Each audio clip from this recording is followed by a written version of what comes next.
Hi friends, welcome to SK Innovations. இன்னைக்கு நம்ம என்ன பார்க்க போறோம்னா கீரை குழம்பு எப்படி பண்ணலாம்னு பார்க்கலாம். நான் இன்னைக்கு ஒரு கட் அளவுக்கு உள்ள முளைக்கீரையை க்ளீன் பண்ணி வாஷ் பண்ணி வடிச்சு வச்சிருக்கேன். இதை இப்போ ஒரு குக்கர்ல சேர்த்துக்கிறேன். இது கூடவே ஒரு மீடியம் சைஸ் வெங்காயம், 2 மீடியம் சைஸ் தக்காளி, 4 பச்சை மிளகாய், 5 பல் பூண்டு தோல் உரிச்சு சேர்த்துக்கலாம். அடுத்து இதோட இந்த அளவுக்கு புளி சேர்த்துக்கலாம். இப்போ இதோட 100 ml அளவுக்கு தண்ணி சேர்த்துக்கலாம். ரொம்ப தண்ணி சேர்க்க வேண்டாம். அப்புறம் குழம்பு தண்ணியாக இருக்கும், அந்த அளவு டேஸ்ட் இருக்காது. இப்போ இந்த குக்கரை மூடி ஒரு விசில் விட்டு வேக வச்சு எடுத்துக்கலாம். இப்போ ஒரு விசில் விட்டாச்சு. இது நல்லா ஆறினதும் ஒரு மிக்ஸி ஜாருக்கு மாற்றிக்கலாம். உங்ககிட்ட மத்து இருந்தால் மத்து வச்சு நல்லா கடைஞ்சி எடுத்துக்கோங்க. இல்லாதவங்க இந்த மாதிரி மிக்ஸி ஜாரில் சேர்த்துக்கோங்க. சாதாரண மிக்ஸி ஜாரில் போட்டு அரைக்கும் போது சில டைம் மேலே படுறதுக்கு சான்சஸ் இருக்குது. அதனால் நான் எப்போவுமே ஜூஸர் தான் யூஸ் பண்ணுவேன். தேவையான அளவுக்கு உப்பு சேர்த்து அரைச்சி எடுத்துக்கிறேன். இப்போ இதை ஒரு பாத்திரத்தில் மாற்றிக்கலாம். நம்ம மிக்சியை பயன்படுத்தி கீரையை அரைக்கும் போது ரொம்ப நேரம் அரைக்கக்கூடாது. ஒரு 3 டைம்ஸ் ஆன் பண்ணி ஆஃப் பண்ணிக்கணும். அப்போ தான் கரெக்டான கடையல் நமக்கு கிடைக்கும். இல்லாட்டி ரொம்ப மசிஞ்சு அந்தளவு நல்லா இருக்காது. இப்போ பாருங்கள், இந்த கன்சிஸ்டன்சியில் இருக்கணும்.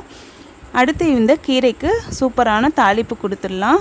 இந்த கீரையோட டேஸ்ட்டை சூப்பராக மாற்றுறது இந்த தாளிப்பு தான். இப்போ ஒரு கடாயில் 2 ஸ்பூன் அளவுக்கு எண்ணெய் விட்டு 1 ஸ்பூன் அளவுக்கு வெங்காயம் பொடி பொடியாக கட் பண்ணி சேர்த்துக்கலாம். வெங்காயம் 1 ஸ்பூன் அளவுக்கு இருந்தால் போதும். இந்த அளவுக்கு பொன்னிறமாக ஆக ஆரம்பித்ததும் கொஞ்சமாக கடுகு சேர்த்துக்கோங்க.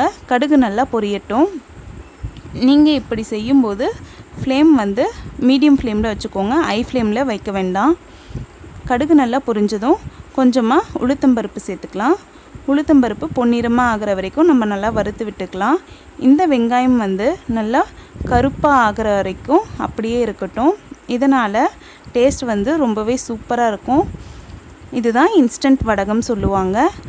கடைசியாக ஸ்டவ் ஆஃப் பண்ணுறதுக்கு முன்னாடி கொஞ்சமாக பெருங்காயத்தூள் சேர்த்துக்கலாம். பெருங்காயத்தூளும் இந்த சூடுலேயே பொரிஞ்சிடும்.